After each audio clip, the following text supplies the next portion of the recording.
భారత ఎన్నికల కమిషన్ ఎన్ని అవకతవకలు చేయాలో అన్ని అవకతవకలు చేసింది.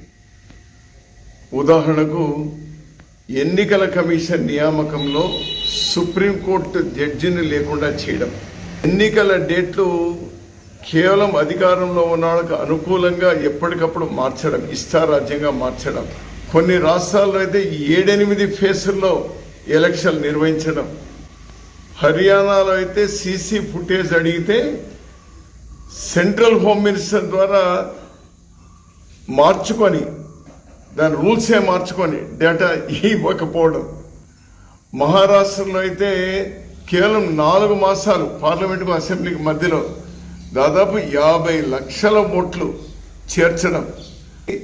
రాహుల్ గాంధీ గారు బెంగళూరులో సెంట్రల్ పార్లమెంట్లో మహదేవ్పూర్లో స్పష్టంగా ఆధారాలతో రాహుల్ గాంధీ గారు విషయాలు బయటపెట్టినారు. ఇప్పుడు బీహార్లో ఎస్ఐఆర్ ద్వారా 65 లక్షల ఓట్లు తొలగిస్తా ఉన్నారు. ఇవన్నీ అడిగితే సుప్రీంకోర్టు చెప్పినా కూడా ఓటర్ ఐడి, రేషన్ కార్డు, ఆధారాలు పరిగణలోకి తీసుకోవాలంటే వాటిని తీసుకోకపోవడం.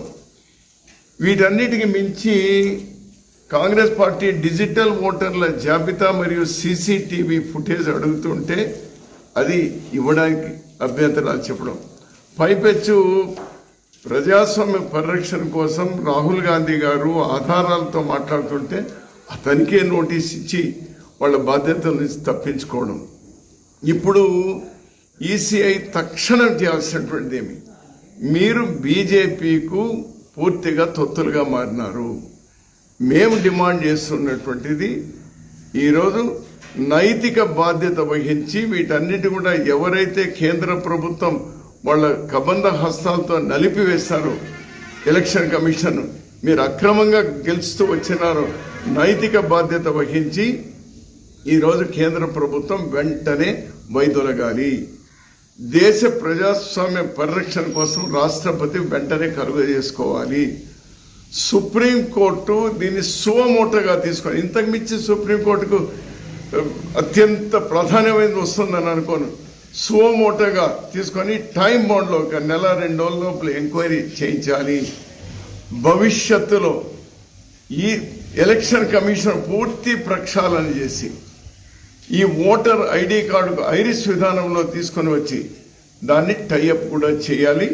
ఇది వెనువెంటనే ఉపక్రమించకపోతే ప్రజా ఉద్యమం గతంలో ఎప్పుడూ లేనంత విధంగా వెలువెత్తుంది. ప్రతి ఒక్కరికి తెలిసిపోయింది, పోయిన 10 సంవత్సరాలు ఇవన్నీ దొంగ ఎలక్షన్లు, దొంగ ఎంపికలు అనేటువంటి తెలిసిపోయింది.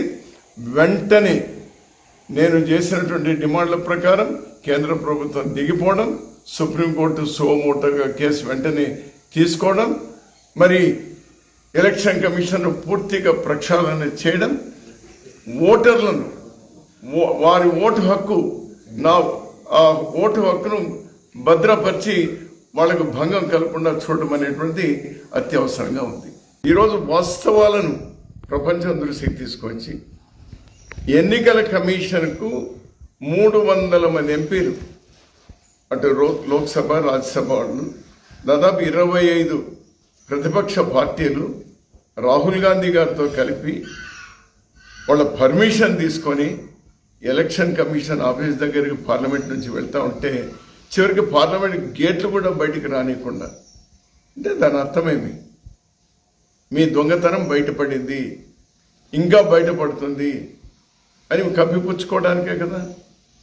అంతకాకుండా అరెస్ట్ చేయడం. ఎందుకు అరెస్ట్ చేస్తారు? వాళ్ళు చెప్ప పెట్టుకుంటూ వచ్చారా? పర్మిషన్ తీసుకునే కదా, ప్రజలతో ఎన్నికైనటువంటి వాళ్ళు కదా. దీన్ని పూర్తి ఖండిస్తా ఉన్నాం. ఇది ఇంకెన్నో రోజులు మీ ఆటలు సాగవు. అయిపోయింది, మీ టైం అయిపోయింది. మీ ఎంత అక్రమంగా ప్రజల అభిప్రాయం విరుద్ధంగా మీరు అధికారాన్ని చేజిక్కించుకుంటూ వచ్చినారో అర్థమైపోయింది. పెద్ద ఎత్తున ప్రజా ఉద్యమాన్ని, ఈ తాకిడిని మీరు ఎదుర్కోవాల్సినటువంటి టైం ఎదురైంది మీకు.